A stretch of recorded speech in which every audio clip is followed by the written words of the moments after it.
Hello. What Hello, is your name? my name is Edie Cantor. Uh, when were you born? I was born in the Bronx in 1937, uh, November 25th, 1937, at Bronx Hospital.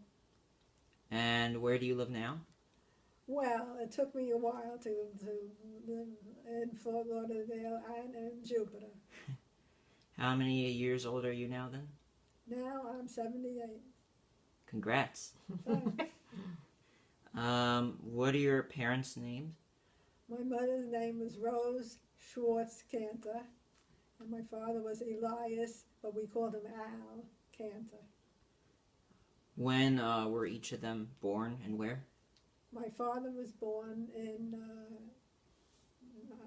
let's see, 1902 in Kuti, Austria, and my mother was born in August 20th, 1908 in the Bronx, New York.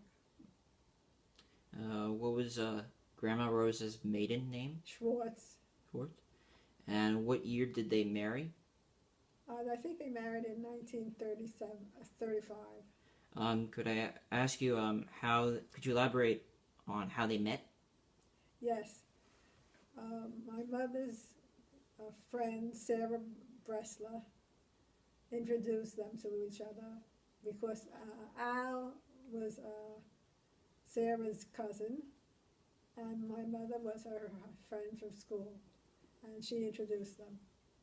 It's wonderful. And they just start dating from there. Yeah, they fell in love. They had a wonderful romance, and they were married about 23 years, 24 years. That's wonderful. And just a quick question. Like, I was hoping at this point maybe we could, maybe Or should I tell you about my mother's family? Sure, yeah, that's a good idea. My mother's mother's name was Annie, and her father's name was Isaac. Mm-hmm. And she had two brothers, Saul and Stanley, and they all lived in the Bronx.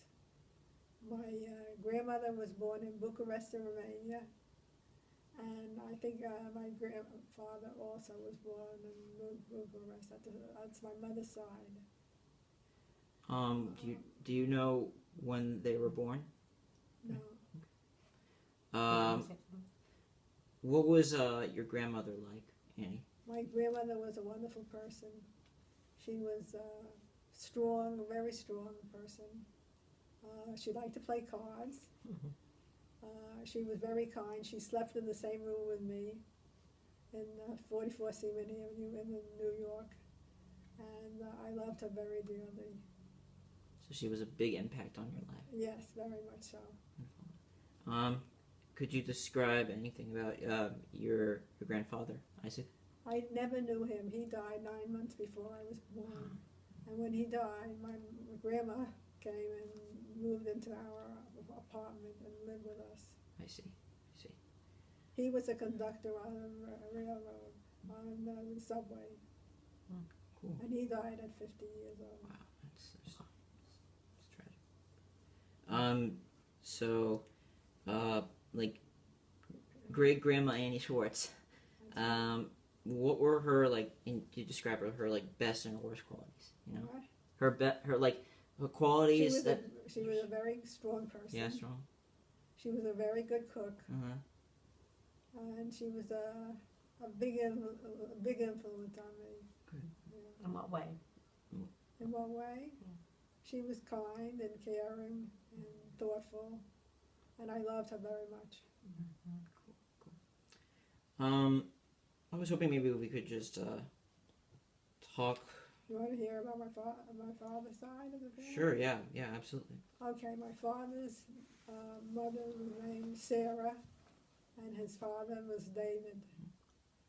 And David came over first, and he sent money back to Europe to bring Sarah to the United States with her 4 children,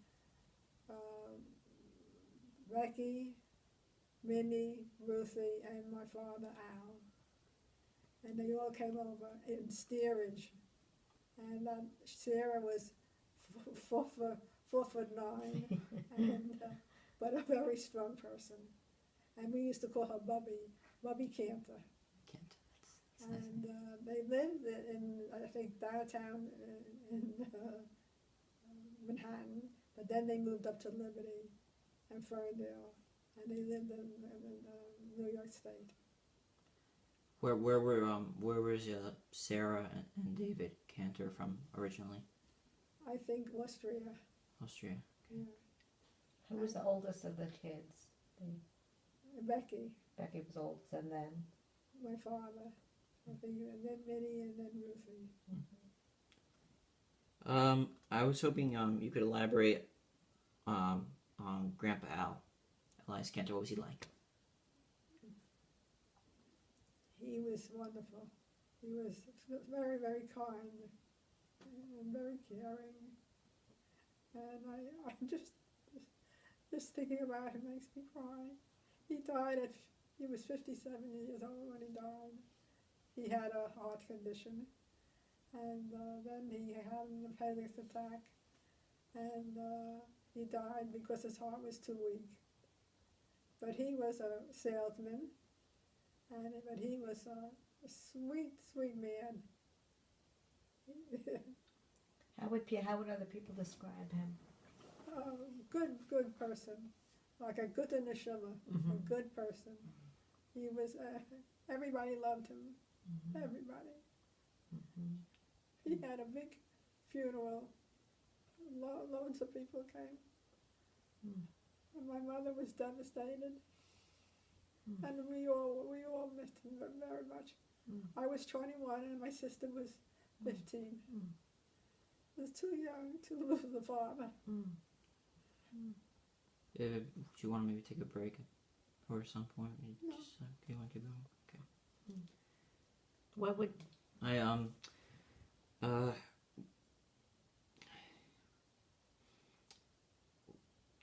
what was like? How did he impact you in your life? Well, he was very thoughtful and caring and loving, and I guess I got all his qualities. True. He was a really good person, and I miss him. To this day, I miss him, which is about 57 years ago. How did he treat your mother? Oh, he made my mother the queen. He put her up on the pedestal, and she was Queen Rose, and she remained that way till the day she died, Queen Rose. Queen Rose. That's beautiful. Would you like to tell us about your mother, Rose? My mother was a strong, very strong person. Very stubborn, very strong, very strict with me. She was quite a number, my mother.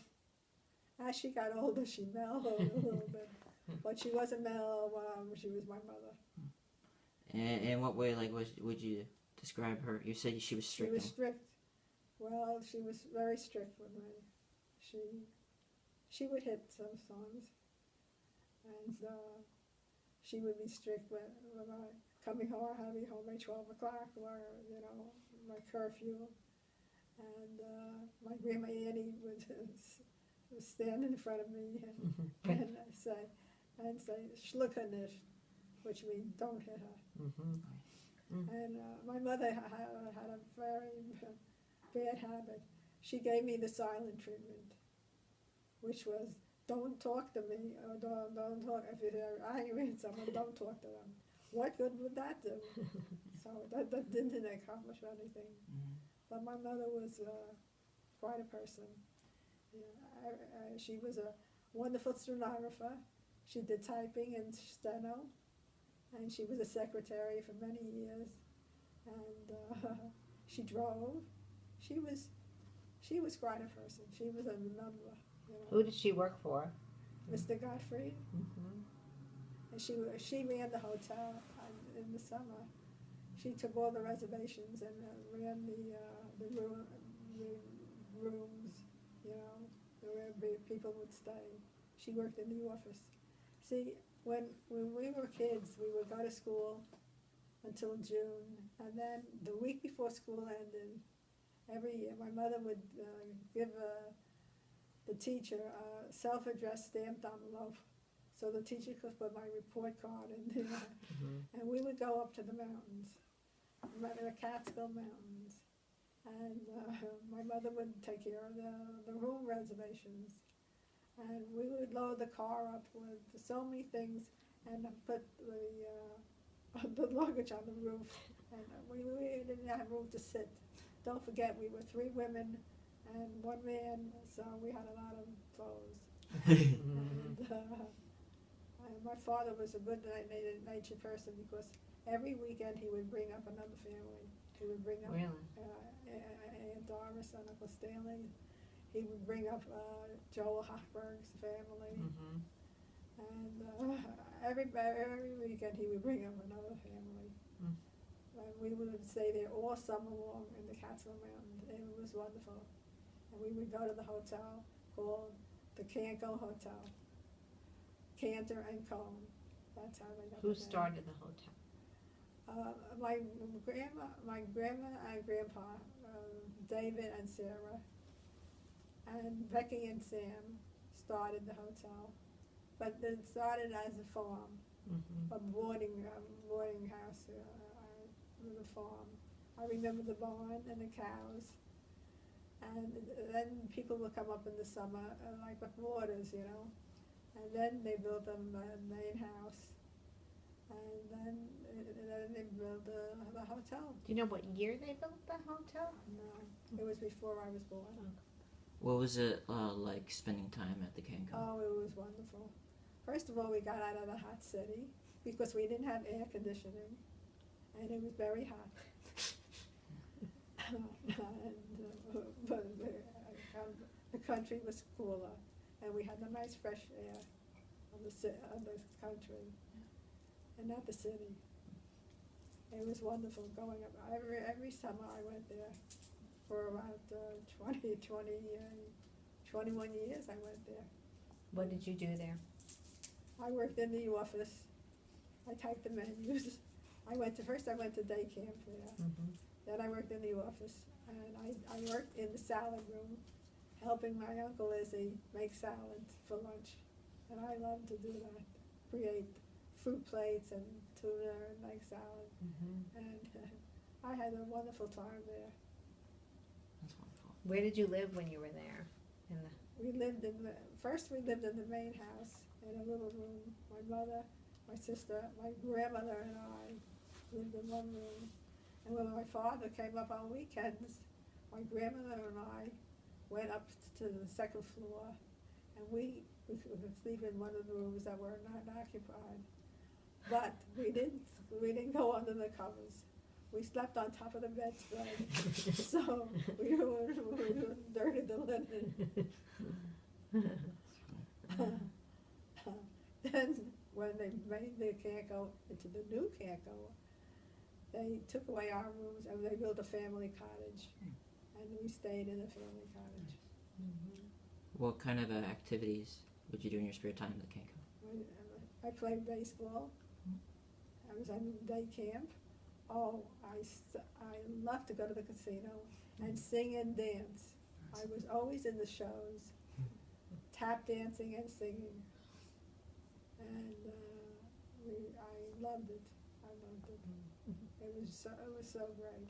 I met a lot of good people, good friends, and my cousin Erwin and Dina would come over every summer too, and they would spend time with me. Who were some of the friends that you met at the Canco? Do you remember any of the friend names of people that you met? Ruthie Fine, Ellie Mintz, Lloyd Taub, Carol Nadell, Bobby, Ann Ruth Cantor. How was the food? Wonderful. It was typical Jewish food, and it was kosher. Oh, wow. So the kosher means that you can't have meat and dairy together. So I made such all stuffed cabbage and kashavashkas and all the different gefilte fish, all the different dishes, kippet herring, all you could eat anything you wanted. Sounds like a dream come true. It was a dream come true, yeah. And my father would work in the city during the week, and he would come up on the weekends, and he would spend time with us on the weekends. A lot of the men would do that. They would send their family up for the summer, and they would go home on Sunday night and come back on Friday. What would Elias Cantor? What was his occupation? Salesman. Salesman. Like a specific thing, like or The ladies' dresses and ladies' dresses. dusters and dresses. Yeah. Okay. Interesting. And he did that for a long time, I'm assuming. Yeah, he did it. Very fascinating. How many years was the Can't Go in existence for? Oh, God.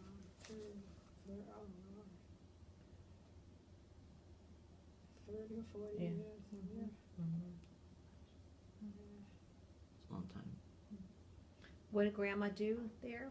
My mother, Grandma Rose, took care of the office. She and Ruthie were in the office. My father would work on the weekends. He would work the dining room, and Becky would be in the kitchen with her husband Sam and her son Donnie. They would all be in the kitchen, cooking. Preparing the meals, 3 meals a day. And I loved to go to the bakery and get jelly donuts without the jelly and cookies. Yeah, I could just walk in the bakery and take whatever I wanted. It was fun. Did they make an announcement when the food was ready? Oh, What? The main dining room was now open. We have a PA system, and they would announce the come for the meals, you know, for lunch or for dinner. For breakfast, everybody could come in for breakfast, you know. They opened probably at 8 o'clock in the morning. But for lunch was 1 o'clock and dinner was about 6. So it was very much like a family-oriented enterprise. Very, very family, yeah. You don't see those anymore, you know. No. I was actually hoping to if you don't mind, if I could go back to Grandma Annie for just a second. Do you feel like you're like her in any way, inherited some of her qualities? Yeah, strong. Yeah. Yeah, kind, caring. Yeah. Nice.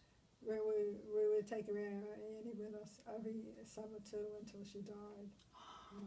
She always came with my mother. Would never leave her home. My mother and Annie Rose and Annie were very close. Yeah. Was she closer with Rose than, the closest with her daughter? Yeah. Yeah. Because she lived with us. Yeah. Okay, I would actually, with regards to the family, I was hoping we were to get into the idea of stories in the family, like, the famous or infamous stories in the family. If you'd be willing to tell us that about different relatives, like family relatives, like any stories you heard about when you were a kid, about any relatives. Not really. Okay.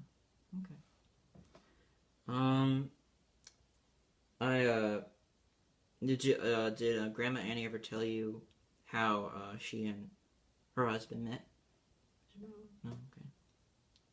They were probably introduced to each other. Introduced. Any stories about Grandma Rose? Is there anything? Yeah. Any stories about Grandma Rose? Maybe with her working or? My mother. Well, I once told a story. My mother, when my father died, he left a car, an Oldsmobile. But it was a big car, and she didn't want to drive it. So she sold the Oldsmobile and bought a Valiant. That was a car that would push buttons. And she loved to drive that car. she would come and visit us in Spring Valley and come up on the weekends. But that car started to leak with rain, and my mother didn't want to trade it in, so she would chew gum and bubble gum or regular gum, and put the gum on the spot where it rained, so we would stop the water from coming in. And when she went to Florida, let's see, she was about 65 when she went to Florida, so that would be 1973, I think.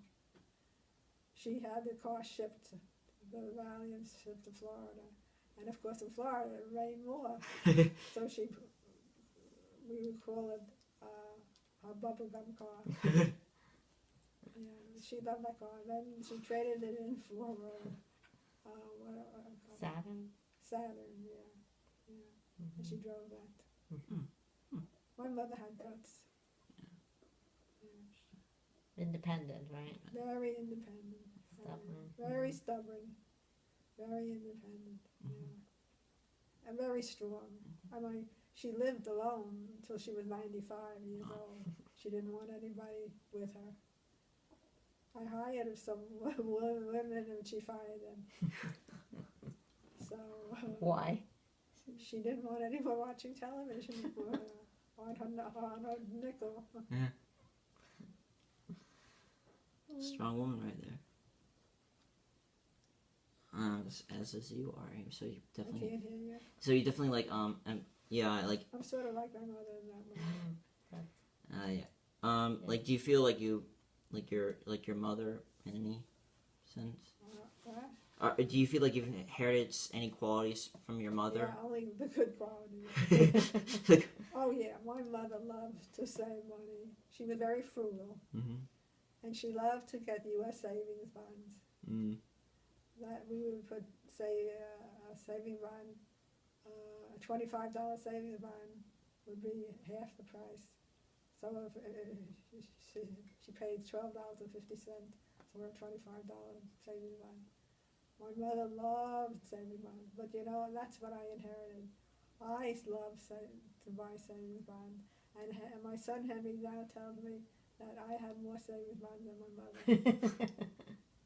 Because it's a way of putting away money and saving for a rainy day, you know. So my mother taught me that. Interesting. Just like a question, like are there any family heirlooms that you had, like any like possessions that were like of your parents or grandparents that were passed down over the years to different generations to you? No. Okay.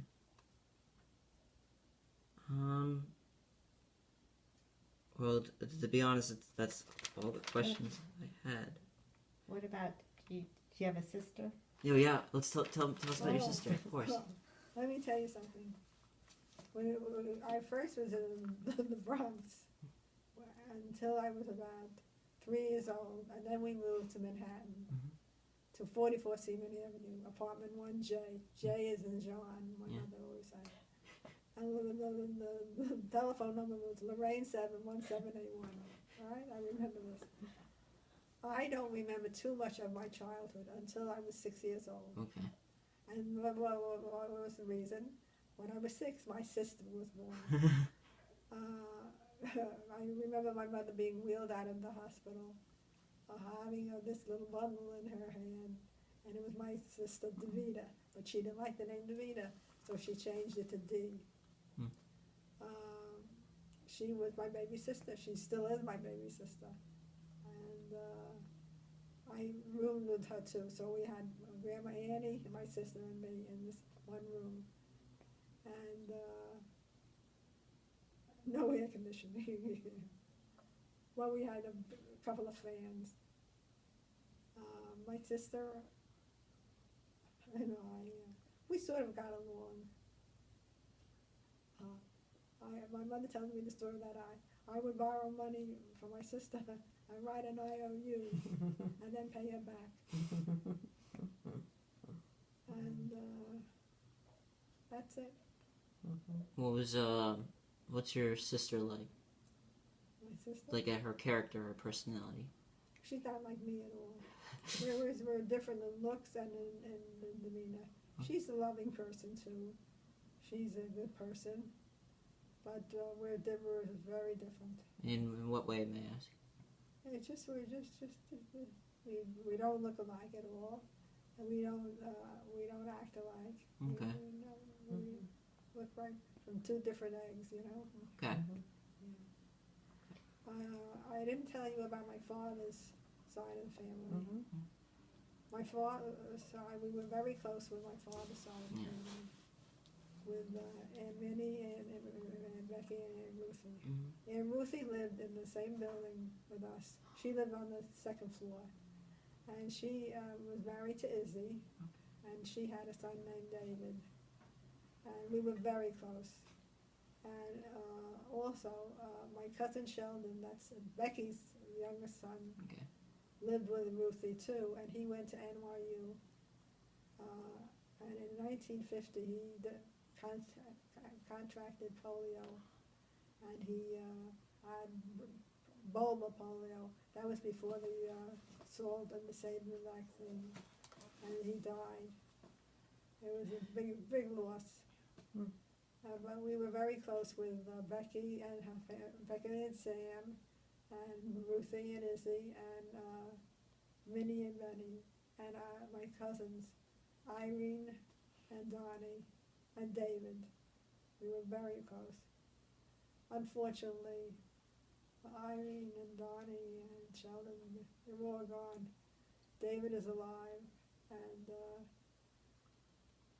he's our only cousin that's alive on my father's side. Tell us more about each one of them. What was Donnie like? Aunt Becky was very hard. She was also 4'9". We don't come from tall stock. She was a very hard worker. She would work in the kitchen, cooking, and she was married to Sam, who was very tall and stubborn, and he was kind of mean. All right, I didn't like him. He didn't treat my father with respect. Mm-hmm. And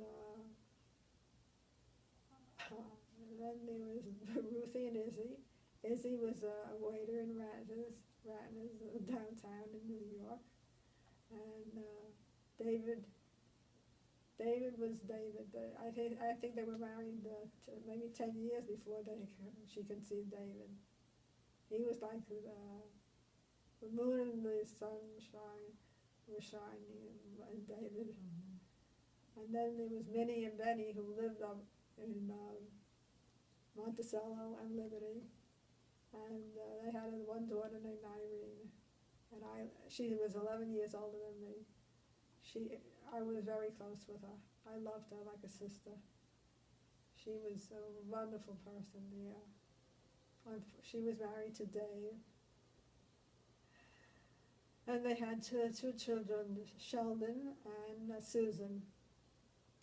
And they lived in Liberty all the time. And we would visit them all the summer and during certain Jewish holidays. Did their children have children? Curious. Sheldon. Susan had Brad and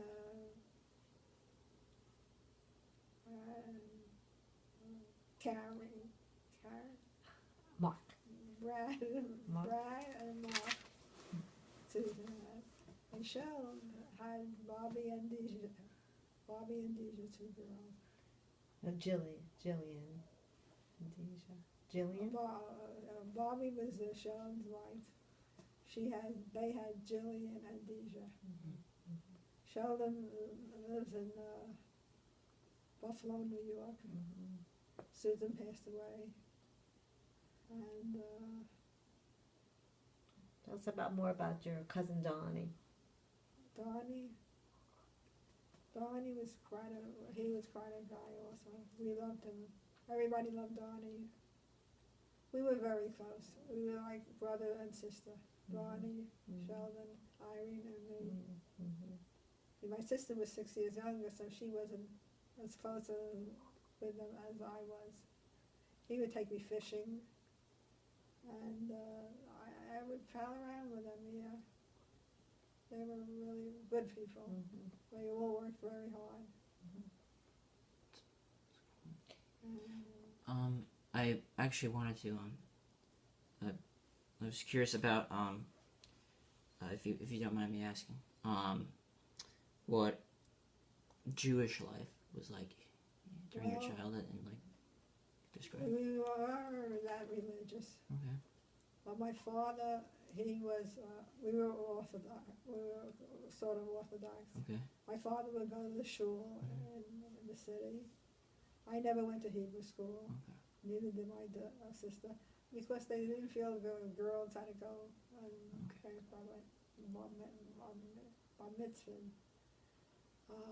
But we were, the biggest pleasure my father had was when Rosh Hashanah came. He would set up the casino as a shul, as a temple. We would have a Torah and prayer books, and he would take over. He loved to do that. That gave him pleasure. Where was this? In the hotel? In the hotel, yeah. We would only stay open for Rosh Hashanah because then we were closed, and then because it got cold up there.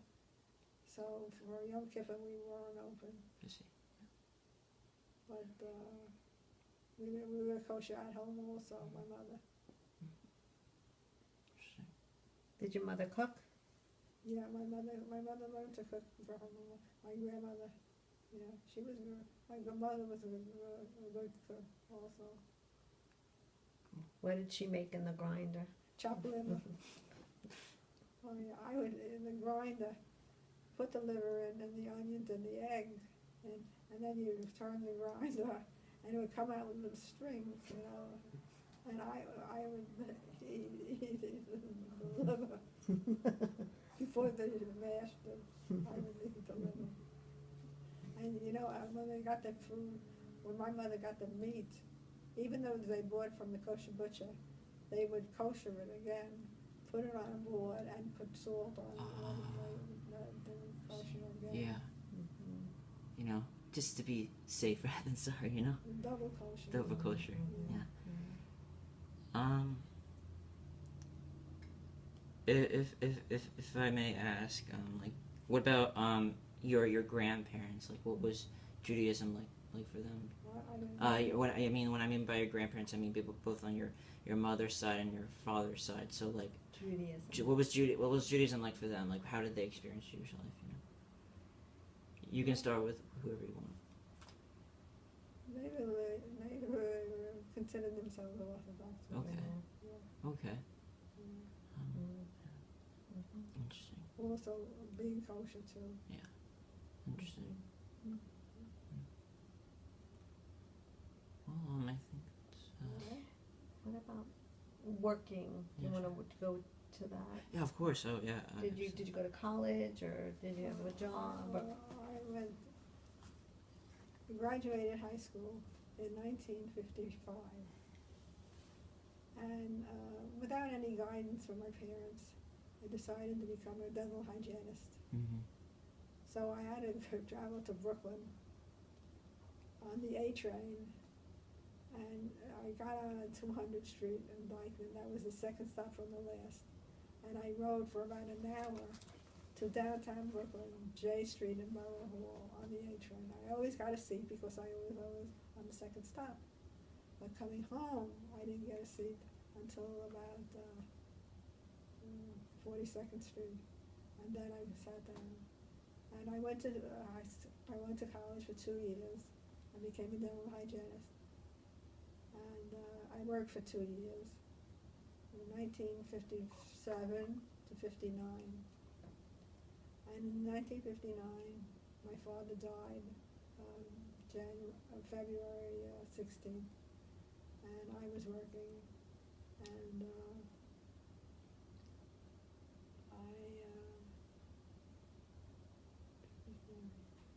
so that was February of 59. In July of 59, I met this man named Seymour Kaplan. And he was 13 years older than me, and he had a little girl 3.5 years old, and he had lost his wife in March 1st of 59. So 59 was a bad year, but in July we met at the Canco in the summer, and we fell in love, and my mother was very upset with me about him. I always did what my mother wanted, but this time she didn't want me to marry him. She didn't want me to go out with him. Why? Why? Because he was